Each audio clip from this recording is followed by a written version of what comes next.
High, Anandi সাজ করে সবাইকে স্বাগত। আমি আবার চলে এসেছি নতুন একটা ভিডিও নিয়ে। আজ ছিল আমাদের বাড়িতে দোকান পুজো। প্রত্যেক বছর বুদ্ধ পূর্ণিমার দিন এই পুজোটা হয়।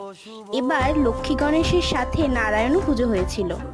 আমি, মা, ঠাকুমা আমরা তিনজন মিলে সকাল থেকে সমস্ত আয়োজন করেছি।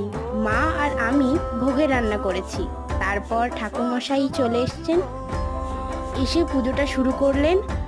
পুজোটা খুব ভালোভাবে হয়েছে। এই দিনের বড় ব্লগটা আমি খুব তাড়াতাড়ি পোস্ট করব। এই যে ঠাকুরমশাই এসে পুজোর কাজ শুরু করে দিয়েছেন, আমরা সমস্তটাই এগিয়ে রেখেছিলাম। ঠাকুরমশাই এসে খালি ওনার কাজগুলো করছিলেন।